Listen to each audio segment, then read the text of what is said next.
Magic का misuse किया जाता है, इससे रिलेटेड आपके पास एविडेंसेस हैं? सोच के देखें कि अगर कोई व्यक्ति ड्राई फ्रूट हवा में पैदा करता है या कोई सोना चांदी बनाता है, तो वो अपने लिए ही क्यों नहीं बनाता? हमारे देश में इतनी गरीब जनता है, उनके लिए क्यों नहीं बनाता? वो किसी पूंजीपति के लिए चमत्कार दिखाकर ऐसी चीज़ें क्यों करता है?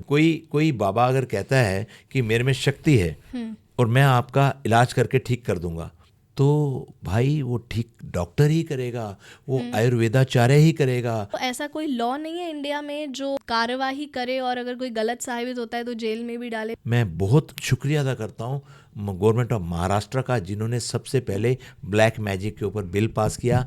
आज पूरे महाराष्ट्र में वहाँ पर कोई भी सो कॉल्ड तांत्रिक नहीं हो सकता। कुछ एग्जाम्पल्स हैं कि करते क्या हैं ये लोग एग्जैक्टली? तो अक्सर उन्होंने सुना होगा कि एक जगह सोने की ईंटें निकल गई हैं, दे आर फ्रॉड्स। अभी एक केस बताऊँ आपको, मेरे बहुत परम माननीय मित्र थे, उन्होंने कहा राजकुमार मजा आ गया। मैंने कहा क्या हो गया? बोले हमारे घर पे खजाना निकलने वाला है। जैसे ही उन्होंने कहा खजाना निकलने वाला है तो हम समझ गए ये चक्कर में आ गए। मैंने साफ शब्दों में कहा आप ये बताइए यार कितने पैसे दे दिए?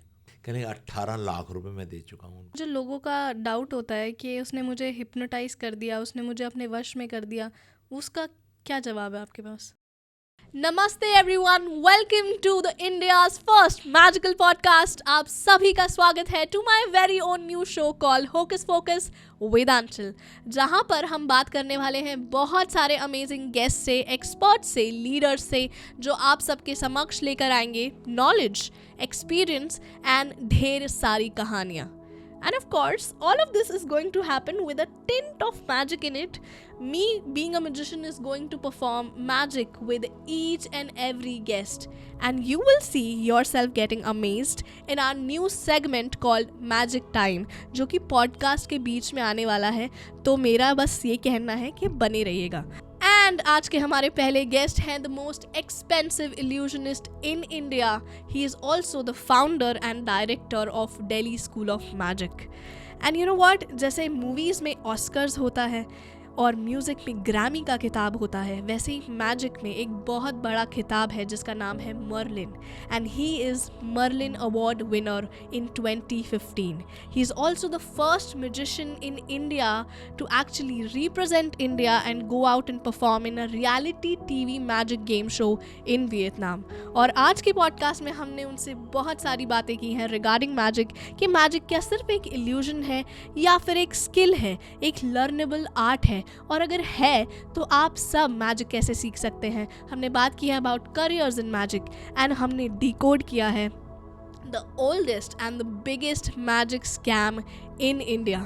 एंड आई एम श्योर जो आज की कॉन्वर्सेशन है वो आपका परसेप्शन, आपका नज़रिया मैजिक के टूवर्ड्स में बदलाव लेकर आएगी। सो वैसे तो मैं एक स्टेज आर्टिस्ट रही हूँ और हमेशा मैं ऐसे बोलती हूँ कि please put your hands together for our next performer, मगर अब मैं पॉडकास्टर बन गई हूँ, so I am going to very warmly से please put your ear plugs together for a powerful episode.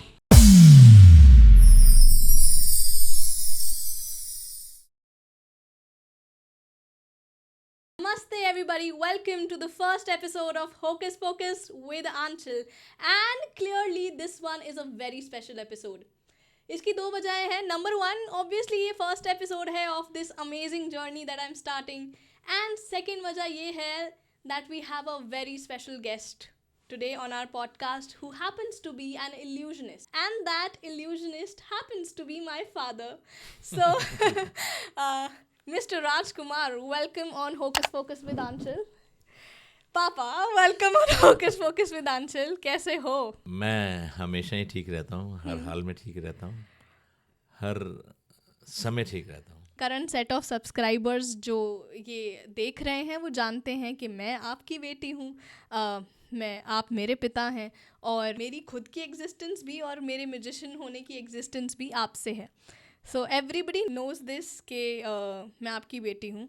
I am a daughter of a musician, but this is for the new listeners and new eyes watching us, and this man is my reason of existence and the reason of my career. पता है, conversation start करने से पहले पापा ये कोशिश करती हूँ मैं कि अभी हम जो कॉन्वर्सेशन करेंगे थोड़े समय के लिए भूल जाएंगे कि मैं आपकी बेटी हूँ मैं आपकी जर्नी का पार्ट रही हूँ, मैं आपके बारे में ऑलमोस्ट सब कुछ जानती हूँ। तो मैं कोशिश करूँगी कि इस कॉन्वर्सेशन में मैं अनजान बन के आपसे सवाल करूँ और आपकी जर्नी को प्रस्तुत कर सकूं। क्योंकि मैजिक की बात कर रहे हैं, हमारे भारत देश में मैजिक को अलग अलग तरीक़ों से परसीव किया गया है, अलग अलग तरीक़ों से समझा गया है। अगर हम मेट्रोपॉलिटन सिटीज़ में बात करें तो मैजिक शो की पर्सपेक्टिव से देखा जाता है, एंटरटेनमेंट के पर्सपेक्टिव से देखा जाता है। अगर हम टियर 2 सिटीज़ में चले जाएं तो यही मैजिक को चमत्कार की नज़र से भी देखा जाता है, काला जादू। एग्जैक्टली, काला जादू की नज़र से देखा जाता है। तो मैजिक क्या चमत्कार है? मैजिक क्या सिर्फ कला है? मैजिक क्या अभी न्यू एज स्किल है या फिर इसका इतिहास में भी कोई जगह रही है? मैजिक की परिभाषा अलग अलग तरीके से अलग अलग मैजिशियंस ने और अलग अलग लोगों ने अपने माइंड में समझी है और बताई है। लेकिन मेरे परसेप्शन से आप देखा जाए तो जादू हमारे देश की 64 परंपरागत कलाएं हैं। We have 64 performing arts in India. तो 64 परफॉर्मिंग आर्ट्स में से एक जो है कला जादू की है। तो ये जादू मेरे हिसाब से आदिकाल से अनादिकाल से चला आ रहा है, क्योंकि कोई चीज़ चली आ रही है तभी तो वो आज है ना, उसका ढंग अलग अलग हो गया। तो आदिकाल की बात करूं तो रामायण की बात करूं उसमें भी जादू था, महाभारत की बात करूं उसमें भी जादू था। कैसे? तो रामायण की बात करता हूँ, महाभारत की बात करता हूँ। महाभारत का युद्ध ही एक ऐसे इल्यूजनिस्ट की वजह से हुआ, एक ऐसे जादूगर की वजह से हुआ जिसने फर्श तो पानी दिखाया, यानी जो फर्श था वो एक्चुअली दिखता था पानी, उसका प्रतिबिंब, और जो पानी था वो एक्चुअल फर्श था। तो कितना बड़ा कलाकार होगा वो, कितना बड़ा जादूगर होगा। So we call it optical illusion. तो वो ऑप्टिकल इल्यूजन था। तो महाभारत में एक दृष्टांत आता है जिसमें जो द्रौपदी है, 5 पांडवों की पत्नी, वो 5 पांडव जो थे और जो कौरव थे, 100 कौरव थे, डेप्थ में नहीं जाते, तो आपस में कज़न ब्रदर्स थे। तो वो उनके महल में थी। तो अचानक क्या हुआ, धृतराष्ट्र के जो पुत्र थे दुर्योधन, वो महल से आए, नए महल होगा, इनॉग्रेशन होगा, तो वो एकदम पानी के अंदर गिर गए। उन्होंने सोचा फर्श है। तो द्रौपदी के मुंह से निकला, अंधे का बेटा अंधा। That was optical illusion. तो जादू नहीं था और क्या था। चलते हैं रामायण में। तो रामायण में जब राम, लक्ष्मण और सीता 14 वर्ष के वनवास के लिए आते हैं, तो वनवास में जाते हैं, तो उस वनवास में सीता अपनी कुटिया में होती है और राम जी कह के जाते हैं कि आपको कुटिया से बाहर नहीं निकलना, क्योंकि वो एक अबंडेंट प्लेस है, एक जंगल है, एक वन है। तो वहाँ पर रावण भिक्षा मांगने के लिए आता है, उनको हर लेता है, बात की बात है। लेकिन इससे पहले एक स्टोरी तैयार की जाती है। एक मामा मारीच करके एक करेक्टर है, वो राक्षस थे, तो वो सोने का हिरण का रूप धारण कर लेते हैं। तो अगर मैं जाऊं पुराणों पे, शास्त्रों पे, तो यानी उस वक़्त एक व्यक्ति ने सोने का हिरण का रूप बनाया, तो ट्रांसपोजिशन। तो इसका मतलब उसको देख के उनकी तरफ वो आकर्षित होती हैं सीता, और कहती हैं कि उसके पीछे चल देती हैं। तो वो मामा मारीच थे, तो वो जादू नहीं और क्या था। भगवान श्री कृष्ण 16 कला संपूर्ण थे। उनके हाथ में सुदर्शन चक्र था, उन्होंने सुदर्शन चक्र को फेंका, सामने वाले ने माफ़ी मांगी और सुदर्शन चक्र वापस आ गया। वो जादू नहीं और क्या था। आज की साइंस और पहली साइंस में बहुत फ़र्क है। आज की साइंस मैं समझता हूँ ऐसा, ये मेरा मानना है कि वो अच्छी है, कंस्ट्रक्टिव है किसी कामों में, कई कामों में कंस्ट्रक्टिव है, क्योंकि साइंस के बिना तो आज जिंदा रह नहीं सकते। लेकिन अगर हम शस्त्र विद्या पे आए तो डिस्ट्रक्टिव है। हर एक के पास एटम बम है और मिसाइल्स हैं, गाइडेड मिसाइल्स हैं। तो पुराने समय में एक और दृष्टांत आता है। राजा दशरथ सरयू नदी के किनारे कहीं दूर होंगे, वहाँ पर श्रवण अपने माता पिता को, जो कि ब्लाइंड थे, एक बैंगी में डाल के उनको उठा के पूरे भ्रमण करवा रहे थे, तीर्थ यात्रा करवा रहे थे। तो उनको माता पिता को प्यास लगी, तो उन्होंने कहा श्रवण मुझे पानी पिलाइए। तो सरयू नदी में लोटा डालते हैं, एक बाउल डालते हैं जिसकी आवाज़ आती है गड़ गड़ गड़ गड़ गड़। तो राजा दशरथ बहुत अच्छे शिकारी थे, उन्होंने कहा ये कोई जानवर जो है पानी पी रहा है। तो वहाँ से उन्होंने तीर छोड़ा और कहा ये जो पीर है उसी को लगे। टारगेट नहीं दिख रहा था उनको। तो मेरे हिसाब से वो गाइडेड मिसाइल थी उनके पास से, या वो बहुत अच्छे साइंटिस्ट थे। बहुत ही तो प्यारा वो जादू reference नहीं है। और क्या था। हाँ। आज की बात करता हूँ। आज एक मोबाइल फ़ोन है, मैं यहाँ से n नंबर ऑफ पीपल को कॉल करता हूँ तो फ़ोन उसको ही मिलता है। तो ये मॉडर्न जादू नहीं और क्या है। तो कुल मिला के जो चीज़ समझ आ जाए वो साइंस है। वो तो कहते हैं हाथ की सफाई है, प्रैक्टिस है, टेक्निक है, साइंस है। और जो समझ नहीं आए वो जादू है। मैजिक में कई कलाओं का समावेश है। डांस होता है, किसी लड़की को गायब करना है तो आजकल मेरा एक एक्ट है which is called the great Indian basket act. पुराने समय में उसको इंद्रजाल बोला जाता था, पुराने समय में उसको हिंदू बास्केट भी बोलते हैं। तो उसमें मैं एक लड़की को वैनिश करता हूँ, और विदेश में तो आपको ही करता हूँ, उसको अच्छी तरह जानते हैं। तो उसमें भी डांस भी है, ड्रामा भी है। तो मैजिक में समावेश है डांस का, ड्रामा का, मेकअप का, म्यूज़िक का, हाथ की सफाई का, प्रैक्टिस का, टेक्निक का, फिज़िक्स का, केमिस्ट्री का, मैथ्स का, योगा का, हिप्नोटिज्म का, ए पार्ट ऑफ मेसमरिज्म का। कई कलाओं के मिश्रण को मिलाकर ही जादू होता है। बहुत ही खूबसूरत। न्यूटन का लॉ है, ऊपर चीज़ फेंकते हैं नीचे जाती है। अगर ऊपर चीज़ जाती है तो कोई भी जादूगर किसी भी लॉ को ब्रेक करता है, किसी भी लॉ के अगेंस्ट चलता है तो ही जादू होता है। तो हमने ऊपर कोई चीज़ फेंकी और वो हवा में ही रह जाए तो लोग कहते हैं यार ये जादू हो गया। कमाल है। और अगर लड़की को हवा में हम सस्पेंड करते हैं, एयर में सस्पेंड कर देते हैं, लेविटेट कर देते हैं, तो न्यूटन का लॉ काम नहीं करता ना वहाँ पर। तो that is a magic. Yes. This is called magic. आपने बहुत ही प्यारे रेफरेंसेस दिए रामायण और महाभारत के, बट आपकी बातों बातों में मुझे एक चीज़ ध्यान आई कि जब आपने राम जी का एग्जाम्पल दिया कि मामा मारीच आए और सीता माता ने वो लाइन क्रॉस कर ली, तो वो जो लाइन लक्ष्मण जी ने बनाई थी जिसको हम लक्ष्मण रेखा कहते हैं, उसके पार जाते ही आग लगती थी।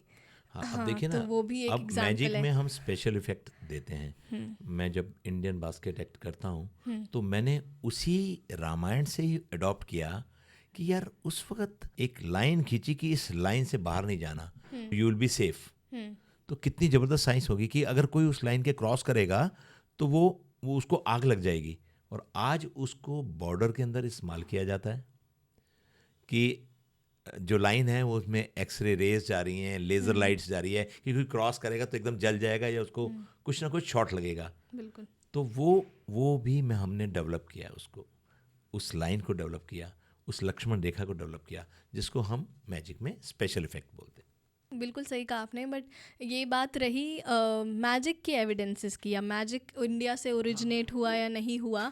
तो मैंने ये बात पढ़ी थी कि जो हड़प्पन सिविलाइजेशन है और रोमन कल्चर है, तब से मैजिक चला आ रहा है, इंडियन मैजिक चला आ रहा है। और कितने सारे एविडेंसेस हैं, ये स्टोरी भी बताई गई है वन ऑफ द डॉक्यूमेंट्री में कि वेस्ट में 1818 के अराउंड वेस्ट में इंडिया से कुछ मदारी बैठ कर गए थे और कुछ जगलर्स बैठ के गए थे जिन्होंने मैजिक को वेस्ट में लेकर गए। बट यहाँ से मैजिक की बात करते हुए मैं ये बोलना भूल गई कि ऑडियंस को आपको समझने के लिए, आपकी बातों को समझने के लिए पापा, आपकी जर्नी समझना बहुत ज़रूरी है। तो अगर मेरे से कोई पूछता है कि आपने मैजिक कहाँ से सीखा, भाई से पूछता है कि आपने मैजिक कहाँ से सीखा, तो हमारे पास प्लेन सिंपल आंसर होता है कि we have learned it from our mentor, from our father. हमने अपने पिता से ये कला सीखी है। मगर आप हमारी फैमिली में फर्स्ट जनरेशन म्यूजिशियन हो, तो मेरा सवाल आपसे यही है कि आपने ये कहाँ से सीखा और आपकी जर्नी कहाँ से शुरू हुई। आपको समझने के लिए आपका भूत समझना बड़ा ज़रूरी है। भूतकाल, भूत नहीं। भूत और भय, मैं ये जनरली बोलती हूँ कि एक इंसान को समझने के लिए उसका भूत और उसका भय समझना बड़ा ज़रूरी है। तो आपका पास्ट क्या रहा है, आपकी जर्नी क्या रही है? बहुत अच्छा क्वेश्चन किया आपने। ये जो जादू है राजा महाराजाओं के दरबार से चला आ रहा है। राजा महाराजाओं के दरबार में अक्सर, अगर आपने पुरानी स्टोरी सुनी है तो उसमें बताते थे कि विदूषक होते थे, उनके नवरत्न होते थे। तो उन नवरत्नों में एक जादूगर भी होता था जो कि राजा महाराजा के दरबार में आके, जैसे एक तानसेन हुआ करते थे, वो सिंगिंग किया करते थे। तो जब भी कभी राजा महाराजाओं के दरबार में शादी, फंक्शन, कोई एम्बेसडर जो आज के टाइम पे बोलते हैं, कोई किसी देश का व्यक्ति आता था तो वो उनको खुश करते थे कि देखिए हमारे नवरत्न क्या क्या करते हैं। तो इस प्रकार से जादूगर जो होता था वो जादू दिखाता था और उसके बदले में राजा महाराजा उनको हीरे जवाहरात ये सब कुछ दिया करते थे। उस वक्त पैसा नहीं था, बार्टर सिस्टम था। तो वो बहुत खुश होते थे। हमारा देश राजा महाराजा जब नहीं रहे तो हमारा देश जो है वो डेमोक्रेटिक हो गया। जब डेमोक्रेटिक हो गया तो वो राजा महाराजा के दरबार के जो नवरत्न थे वो महलों से सड़कों पर आ गए और उनको हम आम भाषा में मदारी कहने लगे। ओके। तो वो मदारी जो है basically they are magician. Madari is a Urdu word. तो और वो मजमा लगाने लगे। मजमा क्या होता है? हाँ, मजमा is a Urdu word, group of people watching any art form, magic नहीं, any art form on the street is called मजमा। ओके। आज सोचो ना कि मैं पिछले जब 4 साल का था, now I am 21 years and 40 years my experience.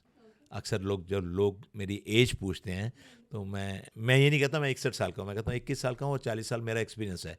तो मोर देन 40 साल से मैं ये कर रहा हूँ शो। लेकिन जब मैं 4 साल का था तो उस वक्त मैंने देखा ना तो टेलीविज़न होता था, तो उस वक्त एक सर्कस होती थी और एक एंटरटेनमेंट के लिए भालू वाला बोलते थे आप लोग, वो बियर, हाँ हाँ बंदर वाला। हाँ हाँ, बिल्कुल देखा है, आजकल हमने भी बैन देखा है ना, तुम किसी भी एनिमल को, बर्ड को, लाइव स्टॉक को यूज़ नहीं कर सकते। इवन सर्कस बंद होगी तो सर्कस होती थी and circus is meant for the rich people. गरीब भी देख सकते हैं लेकिन वो वहाँ टिकट होती थी। तो एक एंटरटेनमेंट के लिए गली मोहल्लों में मदारी आया करते थे, बंदर वाला आया करते थे, भालू आया करते थे लाइक। तो उस वक्त एक बच्चा जिसका नाम राजकुमार, प्यार से जो राजू बोलते थे, वो उस कला को, बंदर भालू को देख के नहीं, उस कला को देख के बड़ा खुश होता था कि किस प्रकार से उन्होंने पैसा बना दिया। आलू राइट, हाथ में एक बहुत बड़ा चांदी का सिक्का, क्योंकि उस वक्त चांदी के सिक्के चलते थे। आलू राइट, चालू राइट, उसके पास एक मैजिक स्टिक होती थी, एक और सिक्का बना दिया। तो शुरू से ही मेरे को अट्रैक्शन हुआ। लेकिन वो एक स्कल लिया करते थे, खोपड़ी, बंदे की ओरिजिनल खोपड़ी और 2 हड्डियाँ। मैं समझता हूँ कि आज तो बंदा अरेस्ट हो जाएगा कि ये खोपड़ी कहाँ से लेके आया। तो युग बदलते गए, जादू का सब रूप बदल गया। तो वो उसके साथ वो मैजिक दिखाया करते थे। पता नहीं क्या गॉड मास्टर प्लान था या फिर मैं समझदार था या चालाक था। धूर्त नहीं था, चालाक था, इंटेलिजेंट था, विटी। तो वो कहते थे आटा लाओ, चावल लाओ, दाल लाओ, चीनी लाओ, घी लाओ। तो लोग यथाशक्ति के अनुसार बच्चे जाते थे और घर वाले बड़े खुशी खुशी देते थे, इसने मैजिक देखा है एंटरटेनमेंट की, इनको दे दो। अच्छा। तो ले आते थे। लेकिन सही में बताऊँ आंचल, हमारी पोजीशन बहुत ख़राब थी। मैं पहले भी कई बार अपनी फैमिली में इसका जिक्र कर चुका हूँ कि खाने के लिए पैसे नहीं होते थे, डेली आटा खरीदते थे, कभी खाते थे कभी नहीं खाते थे। तो मुझे तो मेरे माता पिता कहाँ से देंगे आटा दाल चावल। तो होता क्या था कि मैं एक एक चम्मच कटोरी में चुरा चुरा के, मुझे पता है 15 दिन बाद, 20 दिन बाद, 1 महीने के बाद कोई आएगा एंटरटेनर, भालू वाला गदरा, उसको देना है। तो एक एक चम्मच भी, एक मुट्ठी आटा निकालूं तो पता चल जाएगा। तो मैं एक कटोरी निकाल के छुपा के रख देता था। तो इतना समझदार था। तो वो आता था तो मैं उसको देता था। तो ये देने की भावना, give give give and forgive, तो देने की भावना मुझे बचपन से ही आ गई थी। फिर वन फाइन डे मैंने उसे कहा, जब मैं समझदार हो गया हूँगा, मुझे ऐसा याद नहीं है, थोड़ा और बड़ा हो गया हूँगा, तो मुझे पहचानने लगे कि और कोई आटा दाल चीनी चावल दे ना दे, ये व्यक्ति कुछ ना कुछ लाएगा, ये बच्चा कुछ ना कुछ लाएगा। तो मैंने कहा मुझे सीखना है। तो उसने मुझे कहा कि पहले चीनी लेके आओ। तो मैं अगली बार मैंने चीनी दी तो उन्होंने मुझे मैजिक नहीं सिखाया। तो मैं बहुत निराश हुआ क्योंकि इतना बच्चा समझदार नहीं होता। मैं इमोशनल डिसबैलेंस हो गया कि इसने सिखाया नहीं, चीनी ले गया। चीनी महंगी होती है, मुझे इतनी भी पता थी।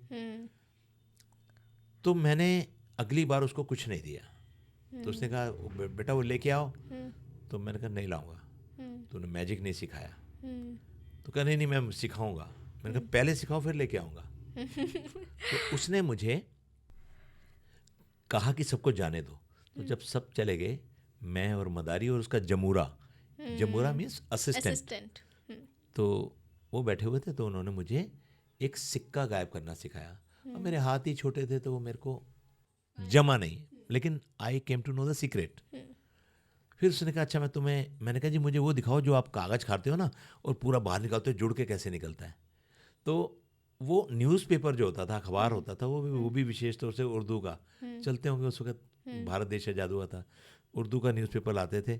तो वो काट के ना उसको लाइक ए चाउमीन, लंबे लंबे पीस काट के पतले पतले लाइक ए चाउमीन वो उसको खाते थे और फिर उसके बाद में पूरा पीस निकालते। तो मेरी लाइफ में सबसे पहला मैजिक वो मैंने सीखा।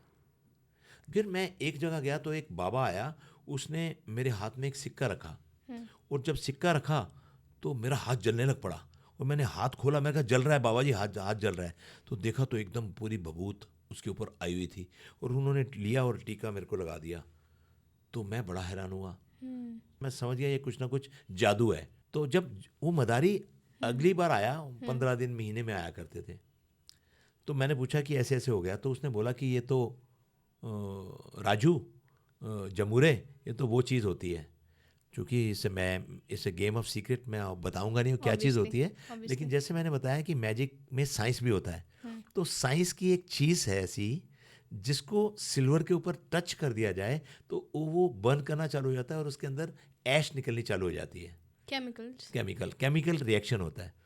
तो वो मैंने देखा कि मैंने पता किया कहाँ मिलेगा।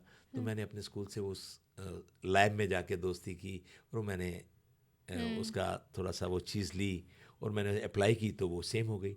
तब मेरे को स्ट्रांग बिलीफ हो गया कि मैजिक, चमत्कार नाम की चीज़ दुनिया में कोई नहीं।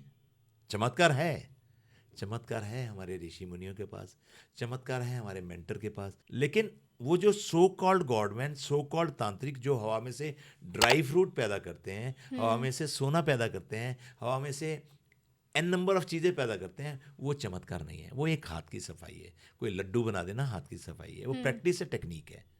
तो उसके ऊपर हमारे देश के एक जादूगर हैं श्री अशोक भंडारी जी, उन्होंने दूरदर्शन में एक सीरियल भी बनाया, साधु बनाम ठगी। अच्छा। तो उन्होंने हवा में से लड्डू पैदा किया और ऐसे दिखाया तो लोगों ने नतमस्तक हुए। फिर उन्होंने कपड़े उतारे, नहीं मैं साधु नहीं हूँ, मैं तो जादूगर हूँ, मैंने लड्डू बना सकता हूँ मैं। तो लोगों को विश्वास करना चाहिए, अंधविश्वास नहीं करना चाहिए। हमारे देश की ये कला है और जो मैजिशियन है वो कभी किसी को ठगता नहीं है, लेकिन 5 उंगलियां आंचल एक बराबर नहीं होती। मैं ये नहीं कहता सारे जादूगर एक तरफ हैं, मैं ये जानता हूँ कि हमारे देश के जादूगर भी कुछ जो ये तंत्र विद्या को अपनाते हैं, मैं उनके अगेंस्ट हूँ और मैं कहता भी हूँ, पर्सनली भी कहता हूँ, ओपनली भी कई बार कहता हूँ कि ये आप लोग ठीक नहीं कर रहे हैं। तो किसी भी कला को यूज़ करना, कला का महत्व बढ़ाना है, किसी भी कला का दुरुपयोग करना, कोई भी मिसयूज़ करना, वो गलत बात है। तो मैं इस मिसयूज़ वाले पार्ट पे ज़रूर आऊँगी, बट शायद हम उस बात पे चल रहे थे कि तो आप बेसिकली आपने जादू मदारियों से सीखा। हाँ, जादूगर मैंने उन नवरत्नों से सीखा। ये बहुत खूबसूरत आपने बात बोली कि मैंने नवरत्नों से सीखा है, मदारी नहीं नवरत्नों से सीखा है। बट मेरा सवाल ये है आपसे कि मदारियों से सीख कर आपने इसको प्रोफेशन कैसे बनाया, आपने इसको करियर कैसे बनाया, वो भी उस ज़माने में 40-45 साल पहले, जब मैजिक को एंटरटेनमेंट की नज़रों से कम और काला जादू की नज़रों से ज़्यादा देखा जाता था, जब तंत्र मंत्र की नज़रों से देखा जाता था। अभी तो हमारे पास प्लेटफॉर्म है, अभी हमारे पास इंटरनेट है, इंडियाज़ गॉट टैलेंट है, टीवी शोज़ हैं जहाँ पे हमें एजुकेट किया जाता है, सबको मैजिक के बारे में सब कुछ पता है। बट उस समय पे मैजिक को अपनाना, पहला सवाल तो ये है कि आपने एक करियर कैसे बनाया, और जब आपने अपनाया मैजिक को, एक ऐसी कला को जो बहुत मिस्टिक मानी गई है, जिस पे सब डाउटफुल नज़रों से देखते हैं, तो आपके पेरेंट्स का, आपकी फैमिली का, आपकी जिस सोसाइटी में आप रहते थे, उनका क्या रिएक्शन था? और फिर दूसरा सवाल ये है कि आपने इसको करियर में कैसे बदला? कहते हैं कि आजकल जो आप यंगस्टर बुक्स पढ़ते हैं, पीएमए बुक्स पढ़ते हैं, और सीक्रेट, बड़ी सोच का बड़ा जादू, मुझे समझते हैं कि वो पहले भी थी, उनका नाम अलग थे। जो हमारे शास्त्रों में अगर आप गीता पढ़ लो या रामायण पढ़ लो या महाभारत पढ़ लो, आपको सारी चीज़ें, ये कंटेंट मिल जाएंगे। आप इंग्लिश में पढ़ते हो, हमने हिंदी या संस्कृत में पढ़े होंगे। तो कहते हैं किसी व्यक्ति के सबकॉन्शियस माइंड में अगर कोई चीज़ बैठ जाए और वो उसको पूरा करने के लिए इच्छा करने लग पड़े, तो कायनात उसका साथ देती है। तो उस बच्चे के माइंड में बैठ गया कि मुझे जादूगर ही बनना है। पता नहीं कब वो बीज बो गया, लेकिन जादूगर बनने के लिए ना तो कोई स्कूल होता था, ना कोई कॉलेज होता था।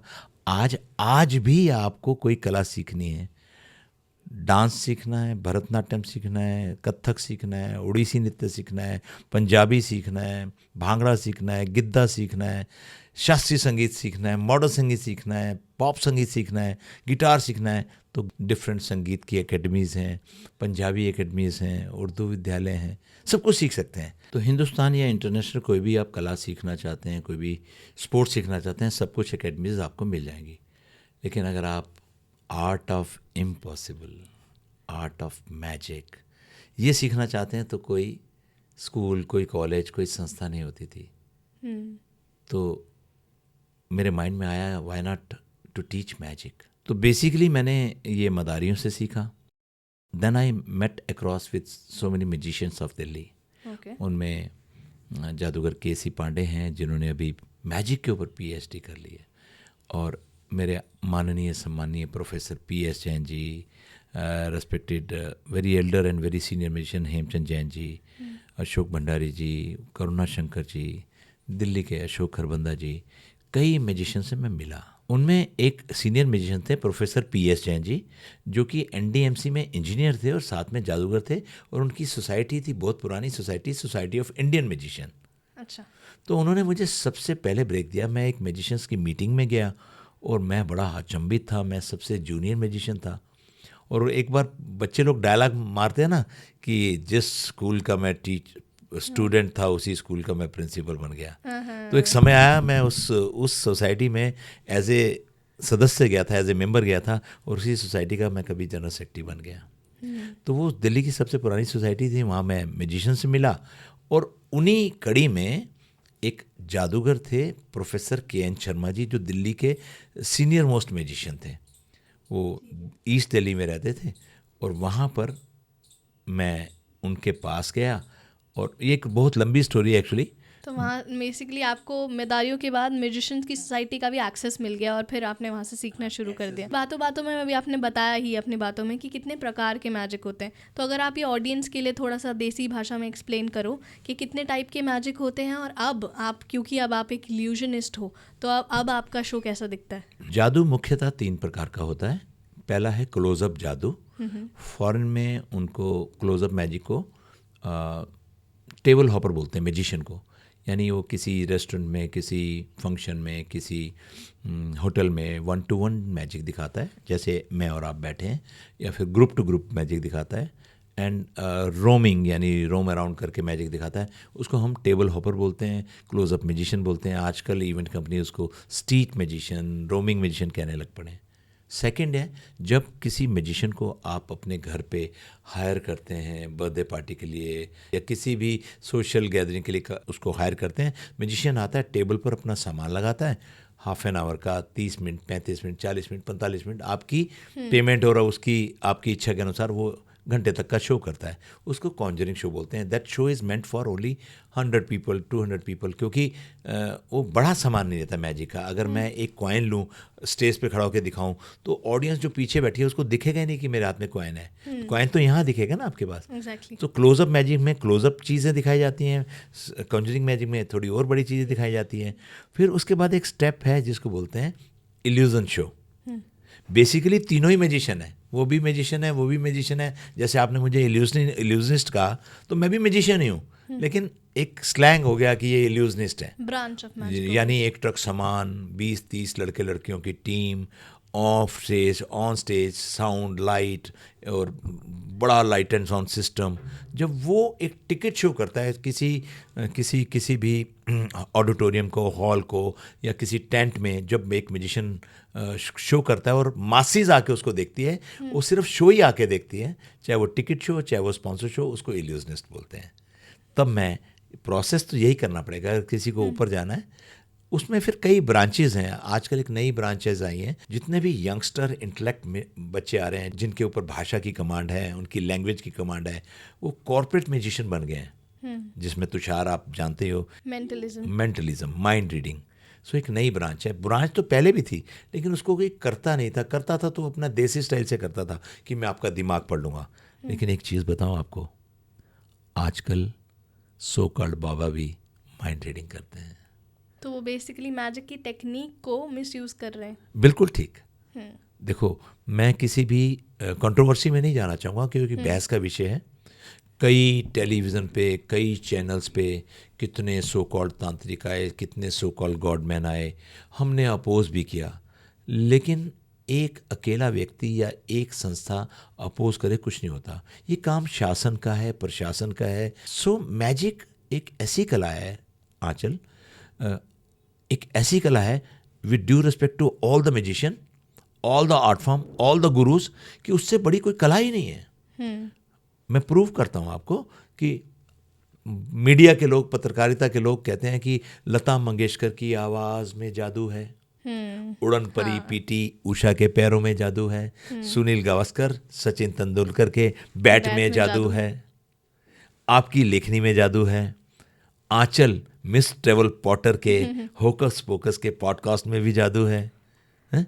तो मैजिक को अब एक क्वालिटी की तरह एनहांस करने की तरह अप्रिशिएट जब करना, कोई यूज व्यक्ति करना। कुछ भी करता है और उस मैजिक को अलंकार के रूप में दिखाया जाता है, तो इसका मतलब उससे बढ़ के कोई चीज़ है तो जादू है। तो मिसयूज़ की बात करी अभी आपने, मैजिक का मिसयूज़ किया जाता है। अगर आप सेम स्किल को एंटरटेनमेंट के पर्पस से यूज़ करो तो आप उससे मैजिशियन कहलाओगे, मगर आप सेम स्किल को बाबाओं के ड्रेस में यूज़ करो तो उसे आपने मिसयूज़ का नाम दिया। तो अगर इससे रिलेटेड आपके पास कोई स्टोरी है या एविडेंसेस हैं? किसी ने सच कहा है कि अम्ब्रेला यानी छाता और पैराशूट और माइंड तभी काम करते हैं जब खुले हों। अगर आपकी ऑडियंस वाकई ये जो एपिसोड देख रही है उनका माइंड खुला करके बैठे हैं, वो बीच में किसी धर्म को ना लेके आए, बिल्कुल खुला करके बैठे, तो उनको क्लियर होगा।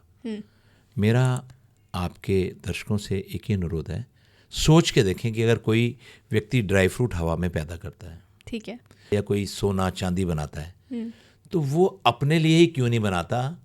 हमारे देश में इतनी गरीब जनता है, उनके लिए क्यों नहीं बनाता? वो किसी पॉलिटिशियन के लिए, किसी ब्यूरोक्रेट के लिए, किसी पूंजीपति के लिए चमत्कार दिखाकर ऐसी चीज़ें क्यों करता है? वो अपने लिए क्यों नहीं बनाता? तो सीधी सी बात है, किसी भी चीज़ को बनाने के लिए एक प्रोसेस होता है। अगर एक गेहूं का दाना भी बनाना है, एक चावल का दाना भी बनाना है, सब्जी भी बनानी है सीजनल, तो 3 महीने, 4 महीने, 6 महीने लगते हैं। गेहूं बनानी है तो 1 साल लगता है, चावल बनाना है तो 1 साल लगता है, या जो भी टाइम लगता है किसान बेहतर जानते हैं। उसका एक प्रोसेस है। एक किसी का गर्भ भी होता है तो 9 महीने लगते हैं। वो अचानक ड्राई फ्रूट कैसे बना देंगे? और बना देंगे, सोना बना देंगे। तो हमारी पब्लिक, हमारा देश जो है वो मैं ये नहीं कहूँगा पढ़ा लिखा नहीं है, पढ़े लिखे लोग भी हैं। वो बस चमत्कार के बाद अंधविश्वास हो जाते हैं, आंखें बंद कर लेते हैं कि ये बाबा हैं, ये सब कुछ हैं। वो एक हाथ की सफाई है, वो प्रैक्टिस है, वो टेक्निक है। उनके अंदर दम होना चाहिए बोलने के लिए। इसके लिए कई फिल्म मेकरों ने फिल्में भी बनाई हैं, उसके बाद भी समझ नहीं आता लोगों को। अगर आपको कोई बाबा अगर कहता है कि मेरे में शक्ति है और मैं आपका इलाज करके ठीक कर दूंगा, मैं आपको ठीक कर दूंगा, तो भाई वो ठीक डॉक्टर ही करेगा, वो आयुर्वेदाचार्य ही करेगा, वो यूनानी मेडिसिन वाला ही करेगा, वो एलोपैथिक डॉक्टर ही करेगा, वो घर के दादी माँ के नुस्खे ही ठीक करेंगे। कोई बाबा ठीक नहीं कर सकता। आपको एक खुशखबरी सुनाऊं, मैं बहुत शुक्रिया अदा करता हूँ गवर्नमेंट ऑफ महाराष्ट्र का, जिन्होंने सबसे पहले ब्लैक मैजिक के ऊपर बिल पास किया। आज पूरे महाराष्ट्र में 3-4-5 साल हो गए, वहाँ पर कोई भी सो कॉल्ड तांत्रिक नहीं हो सकता। जो अखबारों में लिखा होता है, मीडिया में लिखा होता है कि मुंह मांगा वरदान देंगे, मुंह मांगा फल देंगे, 100% गारंटी, 24 घंटे में काम होगा, ऐसा कुछ नहीं होता भाई। आप स्टूडेंट हो, अगर आप पढ़ाई करोगे तभी तो पास होगे। किसी बाबा के जाने से पास कभी नहीं होगे, कर्म करने से ही पास होगे। और अगर आप में कोई बीमारी आ गई है तो आपको डॉक्टर के पास, कंसर्न डॉक्टर के पास जाना ही पड़ेगा। बट वो जो लोगों का डाउट होता है कि उसने मुझे हिप्नोटाइज कर दिया, उसने मुझे अपने वश में कर दिया, उसका क्या जवाब है आपके पास? बहुत अच्छी बात है। देखो, कोई भी में बड़े अच्छे संत हैं, कोई भी संत अच्छी वाणी से, चाहे वो किसी भी धर्म का हो, जब मासिस से बात कर रहा होता है और शब्द मंत्र मुग्ध हो जाते हैं, तो हिप्नोटिज्म ही तो है। तो हिप्नोटिज्म ये नहीं है कि कई लेडीज़, कई जेंट्स बोलते हैं कि मैं सड़क पे जा रही थी, मेरे गहने उतार लिए, मुझे हिप्नोटाइज कर दिया था। तो 2-3-4 ही तरीके हैं। एक है लालच। कि वो लेडीज़ या वो जेंट्स या जो ठगा गया वो तो बताता नहीं है, वो एपिसोड तो पता नहीं है कि उसने कहा कि मैं आपके ये सोना डबल कर दूंगा। उसने उतार के सारे सोना उसको दे दिए, उसने कहा देखो डबल हो गया, आप बंद रख लो, घर में जाके देखे तो पत्थर हो गए। मैं आपके नोट डबल कर दूंगा। भैया नोट डबल करने थे तो अपने आप ही कर लेना भाई, वो समझ नहीं आता। तो एक हो गया लालच, ठीक है, और एक हो गया बेटा भय, डर से दे दे, डर का गेम। देखा डर का दे दे, नहीं तो तेरे घर में ये हो जाएगा, वो हो जाएगा, तेरा पति मर जाएगा, तेरे बच्चे का ये हो जाएगा, रास्ते में कोई मिल गया तो डर से दे आई या दे आया। उन्होंने बताया नहीं, बेचारी पुलिस बदनाम होती है इसमें। Police is meant for law and order. और एक है अंधविश्वास, तो विश्वास होना चाहिए ना। चौथा एक और भी है, हमारे देश में कई ऐसी केमिकल्स हैं जिसको सुंघा के, कई ऐसी बातें होती हैं कि कोई लेडी बेचारी जा रही है, बुजुर्ग है, और रास्ते में एक व्यक्ति गया, उसने एड्रेस पूछा और उसके हाथ में कोई केमिकल है ऐसा, उसने रुमाल पे है या टॉवल पे है, वो लेडी को सुंघाया या बाय डिफ़ॉल्ट सूंघ लिया, वो बेहोश हो गई और अबंडेंट एरिया में उसके सोना चांदी पैसे पर्स वर्स लेके चले गए। एक तरीका ये भी है। तो ये तो जागरूक हमें रहना पड़ेगा ना। Every citizen of India is police offer without uniform. True. किसी की लालच में ना हो, किसी के भय में ना हो, किसी के अंधविश्वास में ना हो, आप ठगे नहीं जाओगे। लेकिन आजकल आपके यंगस्टर जो हैं वो भी तो ठगे जाते हैं ना। अब होते हैं साइबर क्राइम। हेलो सर, आपको आपकी ये लॉटरी निकली है, आप कहते हो हाँ निकली है सर, आप अपना ये ₹1 नंबर दे दो, अपना OTP नंबर दे दो, आप ठगे जाते हैं। तो फ्रॉड तो चले आ रहे हैं। ये सवाल आपसे ऑडियंस के लिए पूछ रही हूँ क्योंकि मैं उम्मीद करती हूँ कि ये हमारे इंडिया के हर कोने कोने में ये पॉडकास्ट पहुँचे, ये क्लिप पहुँचे। तो उनके लिए है ये सवाल कि आपके पास कुछ एग्जाम्पल्स हैं जिसमें आप ये ठगने वाली क्रिया एक्सप्लेन कर सको कि करते क्या हैं ये लोग एग्जैक्टली। ऐसे ढेर सारे एग्जाम्पल हैं। अगर हमारे व्यूअर, हमारे दर्शक अगर गौर से मेरी बात को सुने तो अक्सर उन्होंने सुना होगा कि एक जगह सोने की ईंटें निकल गई हैं, वो मैं उसको बेचना चाहता हूँ, दे आर फ्रॉड्स। अक्सर उन्होंने सुना होगा कि आपके घर के अंदर करोड़ों रुपए का, अरबों रुपए का पुराना सोना चांदी खजाना भरा पड़ा है, दे आर फ्रॉड्स। अक्सर उन्होंने सुना होगा, दर्शकों ने सुना होगा कि आजकल तो टेलीविज़न पे ही आता है, सौतन से छुटकारा, नशे से छुटकारा, और शादी विवाह संबंध अच्छा बनाएं। अरे शादी विवाह संबंध तो अच्छा बनेगा जब पति और पत्नी आपस में एक दूसरे की मानेंगे, प्यार करेंगे, रिस्पेक्ट करेंगे। एक को झुकना पड़ेगा या दूसरे को झुकना पड़ेगा या कॉम्प्रोमाइज़ करना पड़ेगा। कोई तांत्रिक आके थोड़ा आपके शादी ब्याह को अच्छा कर सकता है, या कोई आपका बच्चा चोरी हो गया या आपका चोरी का सामान हो गया, वो मिल जाना। अरे भाई चोरी का सामान ढूंढना वो पुलिस का काम है। आप पुलिस में जाके दर्ज कराइए ना। तांत्रिकों के पास चले जाते हैं, सो कॉल्ड गॉडमैन के पास चले जाते हैं। अभी एक केस बताऊं आपको, एक प्रगतिमान में बहुत बड़ा रेस्टोरेंट और एक बहुत बड़ा बैंकेट हॉल था जो कि अब नया बनने की वजह से वो टूट गया, मैं नाम नहीं लूँगा। और उसके जो मैनेजर थे वो मेरे बहुत परमाननीय मित्र थे। ठीक है। तो एक दिन मैं गया उनके पास और उन्होंने कहा राजकुमार मज़ा आ गया। मैंने कहा क्या हो गया? बोले हमारे घर पे खजाना निकलने वाला है। जैसे ही उन्होंने कहा खजाना निकलने वाला है, मेरे साथ मेरे एक सीनियर जादूगर थे, मैंने उनकी तरफ देखा, उन्होंने मेरी तरफ देखा, तो हम समझ गए ये चक्कर में आ गए। क्योंकि ये वाला जो फ्रॉड है हज़ारों सालों से चला आ रहा है, कई तरह के फ्रॉड है। तो उसमें मैंने कहा क्या वो खजाने के ऊपर सोने के सिक्के हैं? कह रहे हाँ सोने के सिक्के हैं। तो कह रहे आपको कैसे मालूम? तो मैंने उनको बताया यार आप मेरे दोस्त हो, मैं जादूगर हूँ, मैं इस चीज़ का मास्टर हूँ, ये फ्रॉड है। लेकिन उनका बिलीव उनके ऊपर इतना आ चुका था कि वो माने ही नहीं। बोले नहीं राजकुमार, मैंने खुद चांदी के सिक्के दिए हैं, एक सिक्का तो मैं सुनार से चेक करवा के आया हूँ। तो मैंने कहा हाँ। मैं कहा वो सिक्का फिर वापस दे दिया आपने? बोले हाँ वापस दे दिया। तो मैंने कहा क्या है? मैं कहा उसके ऊपर नाग नागनी का जोड़ा है। कह रहे हाँ यार नाग नागनी का जोड़ा है। तब थोड़ा सा उनका माथा ठनका कि आपको कैसे पता? मैंने कहा यार जब मैं आपको बोल रहा हूँ कि आपके घर में जैसे आपने कहा खजाना है कि सोने के सिक्के हैं, अशरफी हैं, कहेगा हाँ, तब नहीं माने। अब मैंने कहा नागरानी का जोड़ा है। मैं कहा दे आर फ्रॉड। ये हमारे उत्तर प्रदेश या ऑल ओवर इंडिया से कुछ एक फैमिली है जो इस काम को करती है, जाने या अनजाने में किसी के थ्रू वाया भोले लोगों को मार्केट में सामान खरीदते हुए, मार्केट में सब्जी मार्केट में करते हुए रेकी करते हैं। और अचानक एक दूसरे की बात करते हैं, कोई लेडी सुनती है तो वो उनकी तरफ आकर्षित हो जाता है, कोई आदमी सुनता है उनकी तरफ आकर्षित हो जाता है, धीरे धीरे दोस्ती करके यहाँ पर आ जाते हैं। आखिर वही हुआ। मैंने साफ शब्दों में कहा आप ये बताइए यार कितने पैसे दे दिए? तो उन्होंने कहा, मैं झूठ मत बोलना, क्योंकि वो मेरे दोस्त थे, मैंने उनसे कसम दे ली, कहने 18 लाख रुपए मैं दे चुका हूँ उनको। कमाल है। 18 लाख रुपए वो गड़ा खजाना निकालने के लिए दे चुके हैं। और अच्छा। मैं कहा जी 18 लाख किस बात के दिए हैं? बोले कुछ इंजेक्शन आएंगे, वो धरती पे जाएंगे, घड़ा धीरे धीरे ऊपर आएगा। मैं कहा इंजेक्शन से घड़ा ऊपर कैसे? खोदो, एक बुलाओ 500 रुपये का मजदूर और घड़े को खुदवाओ, सीधा ऊपर आ जाएगा। बोले नाग नागनी का जोड़ा है, उसको टच नहीं कर सकते। तो वो उनका भ्रम, वो भय पैदा कर रखा था। They are the group of fraud people, so called tantrik people. अच्छा और क्या आएगा? बोले उल्लू का पंजा आएगा, चिड़िया का ये आएगा, मोर का ये आएगा, गिलहरी का ये आएगा, छिपकली का ये आएगा, सामग्री इकट्ठी करनी पड़ेगी जो कोई आम व्यक्ति ना तो खरीद सकता है ना डरता है, ना खरीदने से डरेगा। और मिलेगा कहाँ? वो उनकी जान पहचान वाला दुकानों में मिलेगा। उसने कहा नहीं मैं खुद लेके आया हूँ, तो उसने किसी को जान पहचान की दुकान भी बताई होगी। तो मैंने कहा जी आप ठग के चक्कर में आ गए। They are the cheaters, fraud, और इसमें आपकी जान भी जा सकती है। ऐसे लोगों को तो घर में ही नहीं बुलाना चाहिए। मैं एक काम करो, आज उनको बोलो कि राजकुमार जादूगर मेरे दोस्त आ रहे हैं। तो कह रहे नहीं, उन्होंने कहा किसी को बताना मत। तो मैंने कहा क्यों नहीं बताना भाई? कह रहे नहीं वो फिर पैसा जो है गवर्नमेंट ले जाएगी। मैं चलो इतना बोलो कि आप ऐसा करो, इसको निकालो। और मेरे एक दोस्त हैं, उन्होंने कहा कि ये काम तो मैं भी जानता हूँ, और पैसे मत देना आज। तो उन्होंने कहा आप बैठो, मैं अपने दोस्त को कॉल कर रहा हूँ। तो वो वहाँ से भाग गए, 18 लाख रुपए लेके भाग गए। तो कुल मिला के ये एक सामने वाला केस था। तो बेसिकली सरल भाषा में बोले तो कि कोई आपको आकर बोलेगा कि आपके घर की ज़मीन में खजाना है, और उस खजाने को निकालने के लिए आपको मुझे पैसे देने पड़ेंगे, पूजा करनी पड़ेगी, पूजा करनी सो पड़ेगी, कॉल्ड पूजा करनी पड़ेगी। और वो पूजा के बहाने 18 लाख रुपए ले लिए गए। हाँ, वो देखते हैं कि किसके पास यथाशक्ति है, वो जितना निकाल सकते हैं निकालते हैं, उसके बाद फिर वो गायब हो जाते हैं।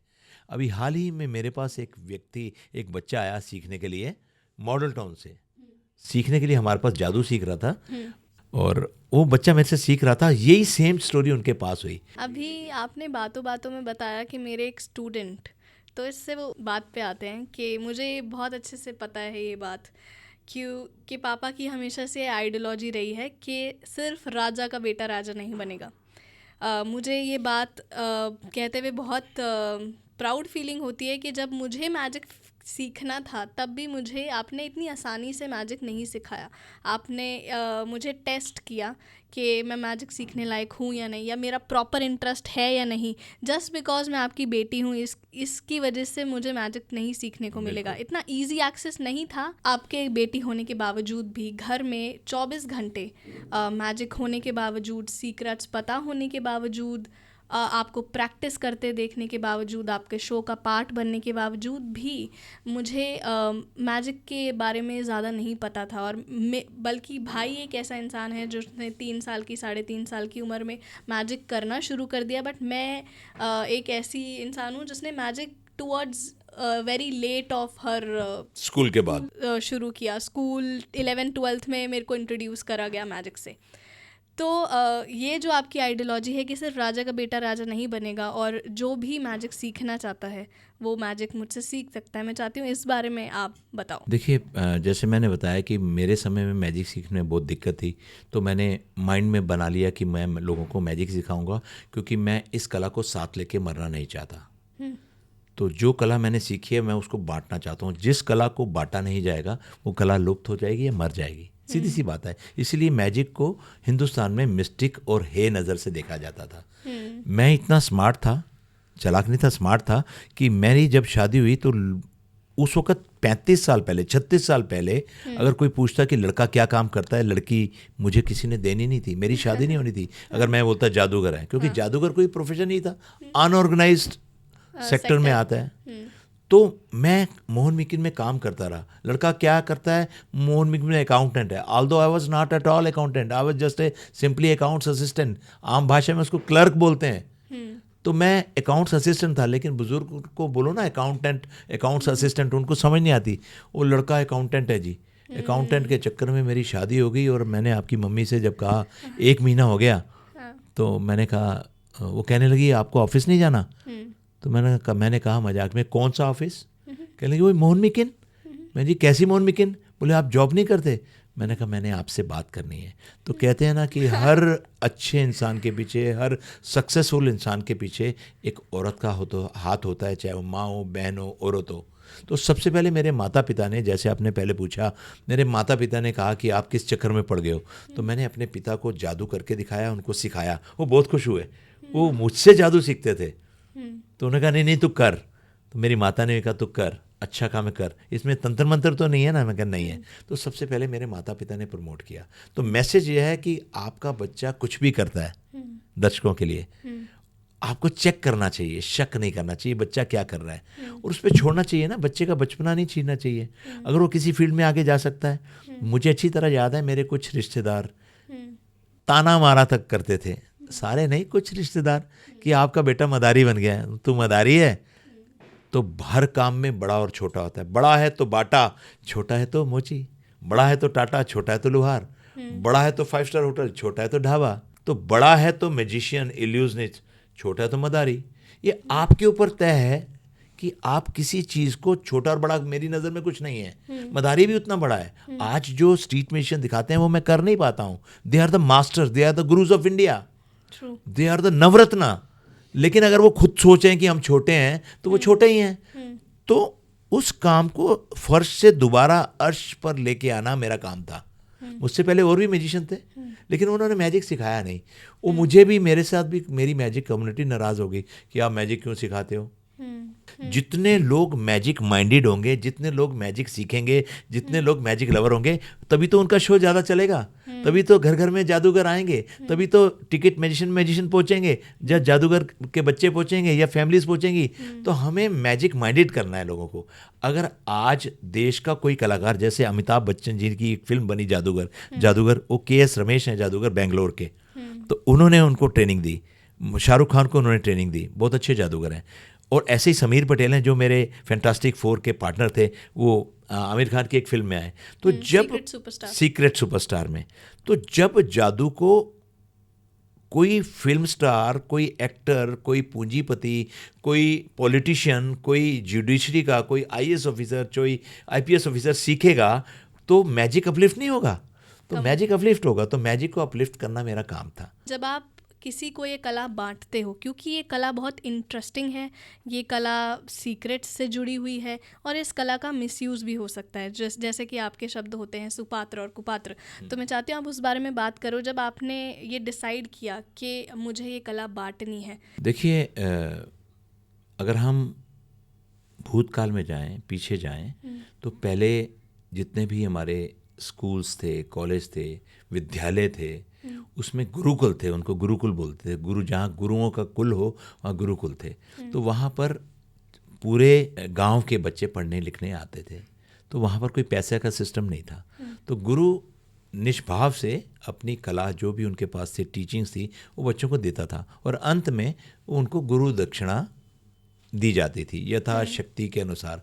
लेकिन जिसके पास गुरु दक्षिणा ही नहीं है, जो गरीब व्यक्ति है, किसी भी जाति से, किसी भी समाज से है, तो वो क्या देगा? तो गुरु कहता था कि आप मेरे गुरु से, ऋण से मुक्त हो गए हो, आप आज़ाद हो, आपको लगे कि आप समृद्ध हो गए हो, तो गुरुकुल में आके आप दक्षिणा दे देना, जिससे कि आने वाले मैं आप जैसे बच्चों को और सिखा पाऊँ। ठीक है। तो मेरे मन में भी वही भाव थे जो मैंने अपने माता पिता से सीखा। तो जब मैंने बांटने के लिए कला की, तो मैंने दिल्ली स्कूल ऑफ मैजिक लिख दिया अपने घर के बाहर। दैट वाज नॉट टेंजिबल, कोई स्कूल ही नहीं था, सिर्फ एक बोर्ड लगा दिया दिल्ली स्कूल ऑफ मैजिक, और पर्चे छपवा के बांटता था, बंटवाता था कि किसी ने जादू सीखना सीख सकता है। अच्छा। इनटेंजिबल था, टेंजिबल जिसको छू पाए, इनटेंजिबल जिसका सिर्फ छू ना पाए, कुछ चीज़ दिखती नहीं है। वो later on Delhi school of magic tangible बन गया, और कोविड के बाद हमने उसको ऑनलाइन कर दिया, वो बात का विषय। तो मेरे पास कई बच्चे आए जो कि हमारी मैजिक शॉप पे आए। We were running magic shop. हम जादूगर बनाते भी हैं, जादू का सामान भी बनाते हैं, जादूगरों को सप्लाई भी करते हैं, फॉरेन में एक्सपोर्ट भी करते हैं, और बात की चीज़ें। तो मेरे पास लोग आए कि मेरे पास पैसे नहीं है, तो मैंने कहा ओहो, शिष्य आया है। तो मैंने पहले चेक करता हूँ कि ये बच्चा सुपात्र है या कुपात्र है, क्योंकि मैजिक एक ऐसी कला है जिसमें सीक्रेट है, जिसमें आर्ट ऑफ इम्पॉसिबल है। या तो वो इस कला को सीखने के बाद सो कॉल्ड गॉडमैन, सो कॉल्ड तांत्रिक बन सकता है। तो मैं उसकी भावना पूछता था। आज मैं अपने क्वेश्चन आयर में पूछता हूँ कि आप मैजिक क्यों सीखना चाहते हो, तो कोई कहता ना जी वो मैजिक, मैं लड़कियों को हिप्नोटाइज करूंगा, मैं किसी को ये करूंगा, तो मैं उसको उसके फ़ोन के आगे NA लगा देता हूँ, नॉट एप्लीकेबल, यानी मैं उसका फ़ोन ही नहीं अटेंड करता। ऐसे ही हमारी मैजिक शॉप में कोई आते थे सो कॉल्ड कि हमें ये केमिकल चाहिए, तो I don't never ever sell any chemical to the any magician और सो कॉल्ड तांत्रिक। तो मैं कहता हूँ आज आप हमारी शॉप पे आ गए, मैजिक शॉप पे आ गए, अगर इन फ्यूचर में आएंगे तो I inform to the police, क्योंकि ये सब मिसयूज़ करते हैं। तो इसी गुरु शिष्य परंपरा में मैंने सबसे पहले अपने बच्चे को लिया, बेटे को लिया, जो उसका इंटरेस्ट था 3.5 साल की उम्र में। तो कहने का मतलब ये है कि गुरु शिष्य परंपरा में मैंने कई शिष्य लिए जो सीख के चले गए, लेकिन जो शिष्य मेरे साथ सस्टेन कर गए, मेरे साथ रह गए, जिन्होंने मेरे साथ 10 साल 11 साल 12 साल अब काम किया, तो मैंने सोचा ये बच्चे तो मेरे साथ परमानेंट हैं। तो मैंने एक फर्म बनाई पार्टी मेकर करके, और उस फर्म में उनको पार्टनर बना दिया, क्योंकि मेरे जीवन में एक ही चीज़ है, केक कटेगा तो सब में बटेगा। एंड जितने भी मेरे शिष्य जो मेरे साथ स्टे कर गए वो आज मेरे साथ पार्टनर है। मेरी फर्म में 10 लोग पार्टनर हैं। वंडरफुल। ये बात बहुत खूबसूरत है पापा। ये बात आपकी सोच को दर्शाती है, ये बात आपकी रूट्स को दर्शाती है कि आपने ये कला अपने तक सीमित नहीं रखी, बांटी भी, और शिष्यों को अपना बिजनेस पार्टनर्स भी बना लिया। बट इससे मेरे दिमाग में एक और बात आती है कि जिन नवरत्नों से आपने सीखा था, जिन मदारियों से आपने सीखा था, उनका आज का स्टेटस क्या है? क्योंकि उनका कुछ स्टेटस कुछ ज़्यादा लुक्रेटिव नहीं है। हमारा भारत देश आज़ाद हो गया तो जो हमारी फोक आर्ट थी, जो हमारी पुरानी कलाएं थी, उनको सही स्थान नहीं मिल पाया। बिल्कुल। स्टेट गवर्नमेंट या सेंट्रल गवर्नमेंट की तरफ से उनको इतना ज़्यादा अपलिफ्ट नहीं किया गया। हालांकि हमारे यहाँ एक डिपार्टमेंट है संगीत नाटक academy, song and drama division, उनमें उन्होंने उन कलाकारों को अपलिफ्ट करने के लिए गवर्नमेंट के जितने भी प्रोग्राम होते हैं उनमें उन्होंने A grade, B grade, C grade इस प्रकार से ग्रेडिंग करी और उनको काम दिया। ऐसा नहीं है कि हमारी गवर्नमेंट ने उनको अपलिफ्ट नहीं किया, लेकिन एक अपलिफ्ट करने का मतलब उतना ज़्यादा जितना होना चाहिए। जो कहाँ राजा महाराजाओं के दरबार में नवरत्न हुआ करते थे, सोना चांदी मिलता था, आज उनकी जो गुजारा है वो सिर्फ रोटी तक ही सीमित है। रोटी भी बड़ी मुश्किल में खाते हैं। तो मेरे मन में आया कि मैंने इन मदारियों से सीखा है, तो मैंने देखा कि वहाँ पर एक कलंदर कॉलोनी है। कलंदर is like a Madari nuts, यहाँ पर ये फोक डांसेस वाले लोग रहते हैं। तो मैंने सर्च किया तो मैं उन मदारियों से मिला, मैंने उनकी लैंग्वेज सीखी। तो मैंने वहाँ मदारियों से मिला और उनकी एक सोसाइटी बनाई जिसका नाम रखा मजमा, क्योंकि बचपन में ही मेरे माइंड में था कि ये मजमा लगाया जाता है। तो मैंने जब मजमा बनाई तो उसमें मैंने मदारियों को जोड़ा, जहाँ भी जो मदारी मिलते थे उनको जोड़ना चालू किया। और उस कली में मैंने सोचा कि ये सड़कों पे दिखाते हैं, इनको 1 रुपया 2 रुपया 3 रुपया लोग फेंक के देते हैं, तो इनकी रिस्पेक्ट नहीं है। और कुछ हर काम में गलत लोग भी होते हैं, इनमें भी मदारियों में गलत लोग थे जिनको ट्रेनिंग नहीं थी। वो बेचारे, मैं गलत नहीं कहूँगा कि इस प्रकार से डर से मैजिक नहीं दिखाना चाहिए। वो हाथ खोल दो नहीं तो गिर जाओगे, नहीं तो मर जाओगे, आपके साथ ही हो जाएगा। मैंने उनको बिहेवियर चेंज किया कि आप पब्लिक में ऐसा मत करो, आप बोलो कि ये कला है, भारत देश की कला है। उनकी लैंग्वेज ठीक की, उनके साथ काफ़ी समय बिताया और उनमें से मैंने कुछ बच्चे अडॉप्ट किए। अच्छा। उनमें से कुछ बच्चे अडॉप्ट किए और उनमें से कलंदर कॉलोनी का एक बच्चा था शाहरुख, मैंने उसको अडॉप्ट किया। उसके पापा का नाम आशिक अली है। मैं उनको हॉलैंड लेके गया, उनके पासपोर्ट नहीं थे। एक झुग्गी झोपड़ी रहने वाले बच्चों के पासपोर्ट नहीं थे, पासपोर्ट भी मैंने उनके बनवाए। और उनमें से कई स्ट्रीट म्यूजिशियन को मैंने मॉडर्न मैजिक सिखाया, मदारियों को। और जब उनको मॉडर्न मैजिशियन सिखाया तो वो क्लब में, होटल्स में, फंक्शन में, वेडिंग्स में अपना शो करने लगे। तो आज मैंने उनको एक शर्त पे मैजिक सिखाया कि आप अपना ट्रेडिशनल मैजिक नहीं छोड़ोगे। तो आज वो ट्रेडिशनल मैजिशियन भी हैं और मॉडर्न मैजिशियन भी हैं। तो ये मैंने सोसाइटी को अपना वापस दिया और उनको यहाँ से मैं सबसे पहले इंडिया एम्स्टर्डम फेस्टिवल लेकर गया हॉलैंड में। बहुत बड़ा सपना था। फिर उनको मैं दुबई लेकर गया, फिर मैं उनको जर्मनी लेकर गया। तो ऐसे कई कंट्रीज़ में मैं उनको लेके गया। मैं बहुत खुश हूँ। तो ये एक योगदान रहा और भगवान ने भी मेरी सुनी, मैं भी धीरे धीरे ग्रो करता रहा और आज मेरी बहुत बड़ी टीम हो गई है। पता है पापा, ये आपने ये जो पूरी कहानी बताई, मैं यहाँ पे सब बैठ के सारी बातें एब्जॉर्ब कर रही हूँ, क्योंकि मैं इस पूरी जर्नी का आपका पार्ट रही हूँ। मैंने ये सब होते हुए देखा है। इनफैक्ट मजमा की जो फॉर्मेशन है वो आपने मेरे बर्थडे वाले दिन यस आपने मुझसे वो इनाग्रेशन कराई थी, और मजमा के जितने भी बच्चे हैं उनसे किताबें बंटवाई थी और उनके घर बनवाए थे। ये जो चीज़ अपार्ट फ्रॉम मैजिक आपके अंदर क्वालिटी है of giving back and not forgetting where you come from, अपने रूट्स नहीं भूलना कि मैं किन हालातों से निकल के आया हूँ और मैं आज कहाँ बना हूँ। क्योंकि मुझे ये बात बहुत अच्छे से अपने हर स्तर पे महसूस होती है कि मैजिक ही एक ऐसा स्किल है जिससे हमारी ज़िंदगी अभी तक चलती आई है। क्योंकि मुझे बचपन में पूछा जाता था कि आपके पापा क्या करते हैं, और मैं पूछती थी कि मैजिक करते हैं, तो नेक्स्ट सवाल होता था कि और क्या करते हैं, तो एज लाइक नहीं, मैजिक ही करते हैं। सिर्फ मैजिक एज अ स्किल से ही आपने अपने आप का करियर बनाया, आपने हमें एजुकेट किया, आपने अपनी लाइफस्टाइल बनाई, आपने बिज़नेस को क्यूरेट किया, और फिर वापस से सर्कल घूम कर जहाँ से सीखा उनको वापस कर दिया। बीच में बात रह गई, मैं चाहती हूँ कि आप अपनी बेस्ट शो की मेमोरी की बात करो कि आपका 40 साल का जो करियर रहा है उसमें ऐसा कौन सा शो था जिसको करके आपको मज़ा ही आ गया, या जो बहुत यादगार रहेगा आपकी इस पूरी जर्नी को हम अगर जूम बैक करें तो वो शो कौन सा था जिसमें आपको बहुत फुलफिलमेंट मिली, या जिसको आप करके बहुत प्राउड फील करते हो? कहते हैं ना कि जो किस्मत है हल्का सा दस्तक देती है, और वही बात हुई। हिंदुस्तान में वर्ल्ड की सबसे बड़ी कंपनी, जर्मनी की सबसे बड़ी कंपनी प्राइम टाइम एंटरटेनमेंट, वहाँ से दस्तक हुई कि हमें the great Indian rope act अपने शो में डालना है। उस शो का नाम था इंडिया इंडिया, और वो शो जर्मनी के फ्रैंकफर्ट से प्रारंभ होना था और वहाँ से प्रारंभ होकर ऑल ओवर वर्ल्ड में घूमना था। वो जर्मन पीपल इंडिया में आए, उन्होंने मेरा इंटरव्यू लिया, उन्होंने मेरा काम देखा, मैंने उसको स्केच बनाया कैसे हम करेंगे, सीक्रेट नहीं बताया, और उस ग्रेट इंडियन रोप एक्ट को करने के लिए मेरे साथ कॉन्ट्रैक्ट हुआ। और उसके जो डायरेक्टर थे, वर्ल्ड के सबसे बड़े डायरेक्टर है, अमेरिकन है, फ्रैंको ड्रैगन, वो उसको कोरियोग्राफ कर रहे थे। हम इंडिया से 80 आर्टिस्ट, जिसमें श्यामक डाबर जी की पूरी टीम थी, और कुछ उड़ीसा के थे, कुछ कर्नाटका के थे, कुछ मलखम्ब थे। तब मुझे प्रहलाद आचार्य जी याद आए, और मैंने प्रहलाद आचार्य जी को कहा कि आप मेरे साथ चलें। चूँकि वो मेरे गुरु थे तो मैं उनको अपना तो मास्टर को कभी असिस्टेंट बना नहीं सकता, तो मैंने उस कंपनी के साथ कांटेक्ट किया कि आप मेरे साथ, एक मेरे प्रॉक्सी मैजिशियन आ रहे हैं, मेरे गुरु हैं, जब मैं नहीं दिखाऊंगा तो वो दिखाएंगे। मेरे लोगों की 5-6 लोगों की टीम थी, जिसकी 3 महीने हमें प्रैक्टिस कराई गई। It was a very biggest show, जिसमें 2500 लोग देख सकते हैं बैठ के, और उसकी जो टिकट थी वो यूरोज़ में थी, यानी 1500 euro, 1000 euro, 500 euro with family, खाना पीना अंदर। तो उस शो का पार्ट मिला। I was feeling very proud. उस शो को मैं भूल नहीं सकता। वो जो AR रहमान जी का म्यूज़िक था मैं भूल नहीं सकता। वो श्यामक डाबर की जो टीम के अंदर जो लगन थी, मुझसे ज़्यादा मेहनत करते थे वो छोटे छोटे बच्चे, जो डांस करते थे, जो कोरियोग्राफ करते थे, मैं भूल नहीं सकता।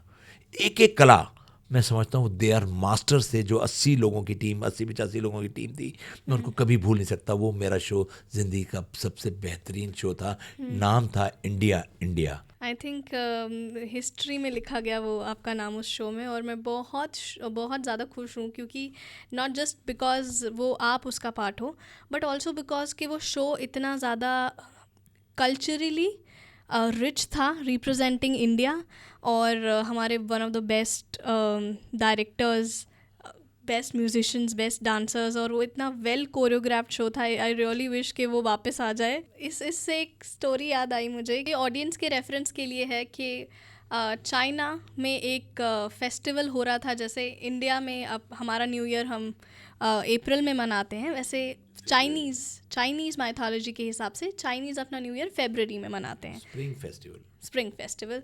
तो उन्होंने ऑल ओवर वर्ल्ड से सारे आर्टिस्ट बुलाए थे, और उनमें we got the opportunity to represent India in China, and that was a wonderful show and memory. वो शो भी बहुत आइकॉनिक है, वो जर्नी भी बहुत आइकॉनिक है जो मेरी लाइफ में ऐड ऑन हुई। बट अभी ना मुझे आपसे अपार्ट फ्रॉम मैजिक एक सवाल करना है, और वो ये सवाल है कि मुझे नहीं पता, तब तक मैं पैदा नहीं हुई थी, बट भाई मुझे ये बात बताते हैं कि आज से 35 साल पहले, 30 साल पहले करीब iconic, world's most expensive illusionist India आए थे. उनका नाम है मिस्टर फ्रांस हरारे. और उन्होंने इंडिया में आकर अपना पहला टूर किया था, पहला शो किया था. It was a mega magic illusion show. और as a part of Indian magic fraternity आप सब ये शो देखने के लिए गए थे. तो वो इंसान जो अमेरिका से आया है 30 साल पहले, बिजनेस क्लास की टिकट में आया है, उसके साथ हज़ारों की टीम है, and he is such a mega star. और we as Indian musicians aspirants of his work, और हम वो मैजिक देख रहे हैं. एक ऑडियंस में बैठा एक व्यक्ति सिर्फ उनका शो देख ही नहीं रहा है, बट उनसे दोस्ती कर रहा है. और जो इंसान बिजनेस क्लास की टिकट करके और मर्सिडीज़ में और 5 स्टार होटल में उस समय पे रह रहा है, और उनके पास एक्सेस भी नहीं है लोगों के पास उन इंसान का जाने का, बट उस इंसान को आप अपनी मारुति 800 में बिठा कर चांदनी चौक और कनॉट प्लेस और डोसा और आइसक्रीम और नरूलास और सब करा रहे हो. और आज वी आर वेरी फॉर्चुनेट कि वो पापा के बहुत ही क्लोजेस्ट फ्रेंड है when it comes to international magic fraternity. तो ये कैसे कर लेते हो आप? मतलब how do you win people? ये क्या स्ट्रैटेजी है? इंसान 3 तरीके से किसी के पास जाता है या आता है. भाव से, प्रभाव से और अभाव से. तो कोई भाव से अगर मेरे पास आता है तो मैं उसे भाव से, जिस भी भाव से आता है, उसे अटेंड करना चाहिए. ये नहीं कहना चाहिए आप बहुत बड़े जादूगर हैं.